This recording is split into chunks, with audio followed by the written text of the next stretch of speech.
মাত্র 5 মিনিট সময় হাতে থাকলেই কাঁচা আলু আর সুজি দিয়ে বানিয়ে নিন দারুণ মুখরোচক এই নাস্তার রেসিপি বা ব্রেকফাস্ট রেসিপি। চাইলে টিফিন রেসিপিও কিন্তু বলতে পারেন। অসম্ভব ভালো খেতে হয়, এতটাই ভালো খেতে যে বাড়িতে ট্রাই না করলে কিন্তু দারুণ একটা জিনিস মিস হয়ে যাবে।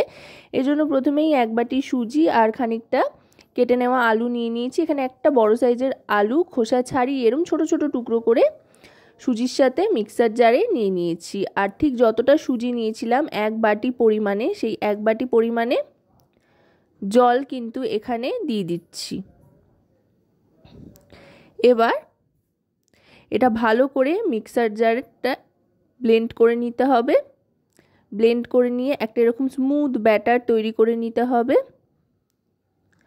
আলুটা চাইলে গ্রেট করেও দেওয়া যেত, তবে এভাবে করলে তাড়াতাড়ি হয়ে যায় আর খুব সুন্দরভাবে ব্লেন্ডও হয়ে যায়, একেবারে মিশে যায় সুজির সাথে। এবার একটা মিক্সিং বোলের মধ্যে পুরোটা নিয়ে নিলাম সুজি আর আলুর মিশ্রণ। এবার এর মধ্যে নিয়ে নিচ্ছি ক্যাপসিকাম, লঙ্কা কুচি, গ্রেট করা গাজর, টমেটো কুচি আর পেঁয়াজ কুচি।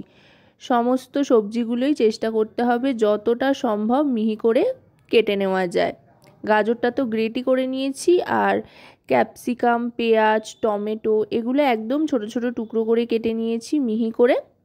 আর কাঁচা লঙ্কার পরিমাণটা আপনারা আপনাদের স্বাদ অনুযায়ী কম বেশি করে নিতে পারেন, যতটা ঝাল খাবেন তার উপরে নির্ভর করে। এবার এই সমস্তটা দিয়ে ভালো করে মিশিয়ে নিতে হবে। খুব কম সময়ে কিন্তু এই রেসিপিটা তৈরি হয়ে যায় আর খুবই লোভনীয়, খুবই সুস্বাদু হয় খেতে। এবার সবটা ভালো করে মিশিয়ে নিচ্ছি। দেখুন দেখতে কতটা সুন্দর হয়েছে এই মিশ্রণটা, খুব কালারফুল দেখতে হয়েছে। তৈরি হওয়ার পর কিন্তু আরও সুন্দর লাগে দেখতে। ভালো করে পুরোটা মিশিয়ে নিচ্ছি ইভেনলি, যাতে সবজিগুলো সব দিকে ভালো করে ছড়িয়ে পড়ে, সেভাবে ভালো করে মিশিয়ে নিচ্ছি। মিশিয়ে নেওয়ার পর এবার দিয়ে দিচ্ছি পরিমাণ মতো নুন। খুব বেশি কিন্তু মশলাপাতিরও প্রয়োজন হয় না, একদম কম মশলায় কিন্তু ঘরে থাকা উপকরণ দিয়ে তৈরি হয়ে যায়। শীত থাকতে থাকতে চটপট তাই এটা বানিয়ে ফেলুন। এবার দিয়ে দিচ্ছি বেকিং পাউডার, এতে করে খুব সুন্দর ফুলবে আর ভেতরটা দারুণ সুন্দর স্পঞ্জি হবে। বেকিং পাউডার 1/2 চামচ পরিমাণে দিয়ে আবার ভালো করে মিশিয়ে নিচ্ছি। বেকিং পাউডারটা দেওয়ার পর কিন্তু খুব ভালো করে ফেটিয়ে নিতে হবে, তাতে করে ভেতরটা খুব সুন্দর ফ্লপি হবে। মিশ্রণটা তৈরি হয়ে যাওয়ার পর একটা এরকম ছোট কড়াই নিয়ে নিয়েছি।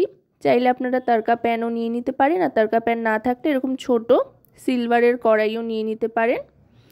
তাতে 2 চামচ পরিমাণে সাদা তেল দিয়ে ভালো করে গরম করে নিয়ে 1 থেকে 1.5 হাতা মতো এই ব্যাটারটা দিয়ে দিচ্ছি।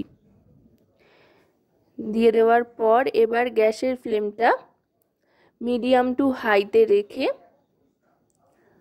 ঢাকনা চাপা দিয়ে দেব। ঢাকনা চাপা দিয়ে 1 থেকে 1.5 মিনিট পর্যন্ত অপেক্ষা করব। তারপর ঢাকনাটা সরিয়ে দেব। দেখুন ওপরের অংশটা কিন্তু শুকিয়ে শুকিয়ে এসছে আর বেশ একটু ফুলে ফুলে এসছে। এবার আস্তে করে উল্টে দেব। দেখুন একটা পিঠ কত সুন্দর দেখতে হয়েছে, ওই পিঠটাও একই রকমভাবে ভেজে নেব। তার জন্য আবার একবার ঢাকনা চাপা দিয়ে দেব। এভাবে 1 থেকে 1.5 মিনিট পর্যন্ত দুদিকটা ঢাকনা চাপা দিয়ে তৈরি করে নিয়ে তারপরে কিন্তু একটু ভালো করে ভেজে নিতে হবে, যাতে কোনোভাবেই কোনো অংশে কাঁচা ভাব না থাকে। আশা করব রেসিপিটি আপনাদের ভালো লাগবে। ভালো লাগলে অবশ্যই রান্নাবাটি চ্যানেলটিকে সাবস্ক্রাইব করে লাইক, শেয়ার, কমেন্টের মাধ্যমে আমাদের পাশে থাকবেন, আর পাশে থাকা বেল আইকনটি অন করে দেবেন সবার আগে সমস্ত রকম নতুন রান্নার নোটিফিকেশান পাওয়ার জন্য। কারণ আপনাদের নিয়ে, আপনাদের জন্যই কিন্তু আমাদের চ্যানেল রান্নাবাটি। দুদিকটা ভালো করে ভেজে নিয়েছি, বেশ একটু শক্তপোক্ত হয়ে যাওয়া পর্যন্ত মিডিয়াম ফ্লেমে দুদিকটা ভালো করে ভেজে নিয়ে তারপরে এটা সার্ভ করে দেবো। এটা কিন্তু খেতে আর কিচ্ছু লাগে না, শুধু শুধুই খাওয়া যায়। কোনো রকমের টমেটো কেচাপ, সস কিচ্ছুর প্রয়োজন হয় না, শুধু শুধুই খেতে অসাধারণ লাগে। আর ভেতর থেকে কতটা সুন্দর দেখতে হয়েছে, কতটা স্পঞ্জি হয়েছে সেটা চলুন একবার একটা ভেঙে দেখিয়ে দিচ্ছি। এই দেখুন ভেতর থেকে কতটা সুন্দর, কতটা ফ্লপি হয়েছে। তো আজকের এই রেসিপিটা কেমন লাগলো অবশ্যই জানাবেন।